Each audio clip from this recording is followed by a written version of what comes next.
Yos. Ini kayak selek karakter. Lalu ada Kinan. Madam. Tokyo. Ayo, kembali. Oh iya, sorry, maaf. Hai. Baik pemirsa sekalian, kami akan mempresentasikan mengenai suatu satelit. Satelit apa itu? Pertama, kami akan memperkenalkan satelit. Satelit yang kami presentasikan adalah SIS-3 Satellite.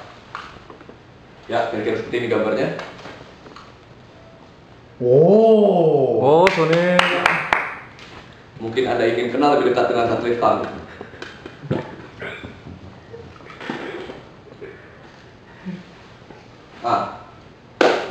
SIS satelit ini dioperasikan oleh SIS World Skies. Oh. Di sini dimanufaktur oleh Orbital Science Corporation. Yang kedua adalah saya akan menjelaskan tentang misi dari SSS-3. Misinya adalah, jadi SSS-3 ini merupakan satelit ke-29 dari 40 satelit yang dioperasikan oleh SIS World Skies. Tujuannya awalnya untuk menggantikan satelit IMC-1 yang beroperasi pada 103 derajat bujur barat yang sekarang sudah jadi sampah. Ya, ini sebenarnya tujuannya gampang aja sih. Jadi si SES Company ini ingin membuat sebuah pusat dari media dan juga informasi buat pemerintahan. Dan SES-3 merupakan satelit ketiga yang nama depannya SES, obvious. Lanjut. Jadi dari awal kita akan mengenalkan misinya. SES-3 ini dilampirkan kepada sebuah vehicle yang namanya Proton M dan diluncurkan dari Kazakhstan tadi. Di sini kami akan mencoba memperlihatkan kepada Anda orbit asli dari satelit SES-3. Kali ini kami akan mencoba menganalisa dengan mereka ulang orbit dari SES-3 ini. Kami membuat 4 skenario untuk analisa kami. Antara lain dari pericenter ke pericenter, apocenter ke pericenter, pericenter ke apocenter, dan terakhir apocenter ke apocenter. Untuk skenario pertama akan dijelaskan oleh saudara Ray. Oke, kalau gitu saya akan menjelaskan skenario pertama kami. Kami menggunakan metode Hoffman. Nah, untuk skenario pertama itu kami akan si satelit ini berangkat dari pericenter orbit parkir menuju pericenter orbit misi. Nah, kira-kira screenshot dari STK-nya seperti ini. Orbit yang warna hijau ini adalah orbit parkir. Nah, ketika dia berada di pericenter orbit parkir, dia masuk ke dalam orbit transfer, lalu masuk ke dalam pericenter orbit misi. Gitu. Nah, di sini tuh ada 3 kali perubahan kecepatan.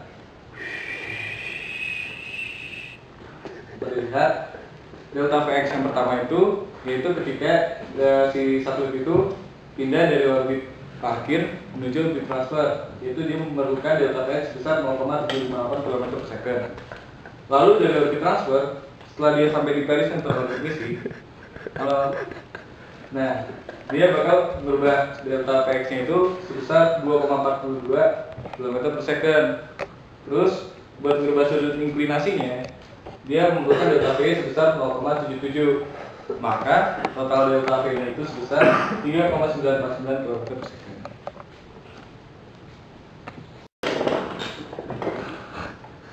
Oke, saya akan menjelaskan skenario 2. Skenario 2 yang kami buat adalah di mana si satelit melalui titik apocenter dari orbit parkirnya bergerak menuju ke pericenter orbit transfernya.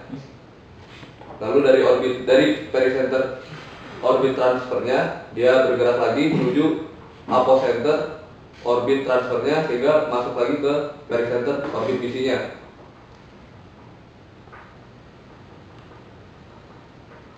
Ya, hitungannya seperti ini, sama aja kayak yang dijelaskan di skenario 1 tadi.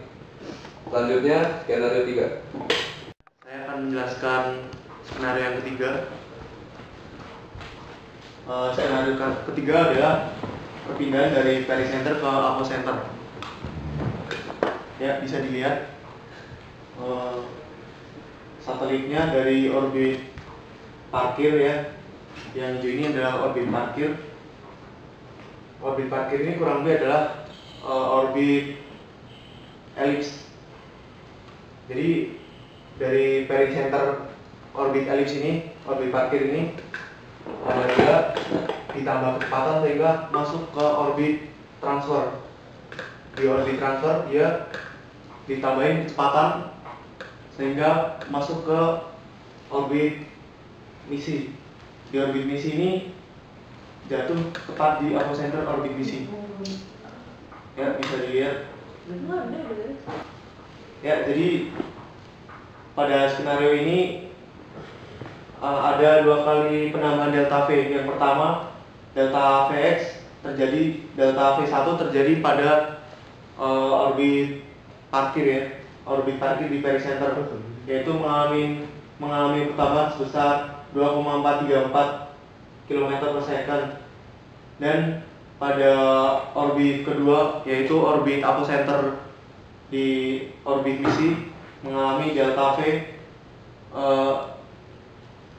sebesar 0,31 km/s arah X, dan delta V pada arah inklinasi yaitu 0,77 km/s.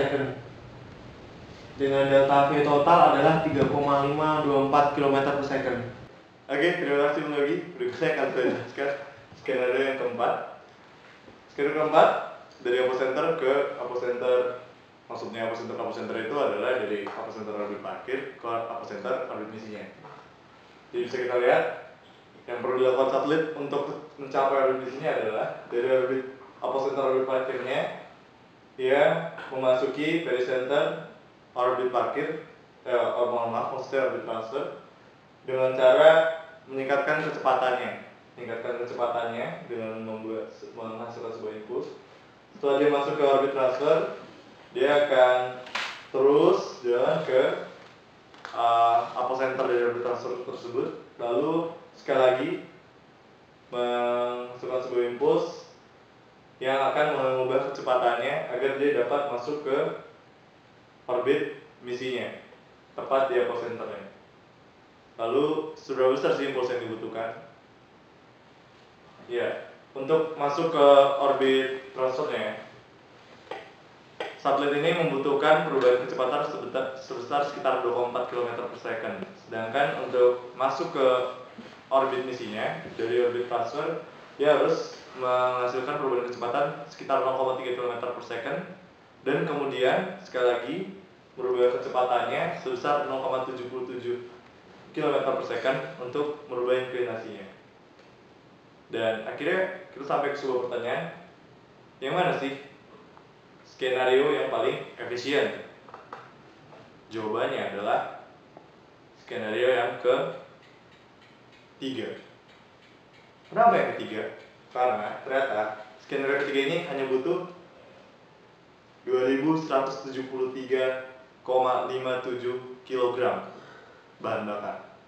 Nggak cuma sih, tapi dibandingkan dengan yang lain yang menghabiskan bahan bakar lebih banyak daripada ini. Nah, berikut adalah lembar perhitungan kami. Mungkin tidak jelas, tapi nanti akan kita upload di blog, jadi tenang aja. Oke, selesai presentasi dari kami. Sekian, terima kasih. Assalamualaikum warahmatullahi wabarakatuh. Masuk. Ya, oke. Sekian presentasi dari kelompok kami. Terima kasih atas perhatian Anda. Assalamualaikum warahmatullahi wabarakatuh. Yuk, kembali, yuk. Oi. Sorry, itu ada suaranya itu. Terus tadi. Oke. Terima kasih. Salam olahraga.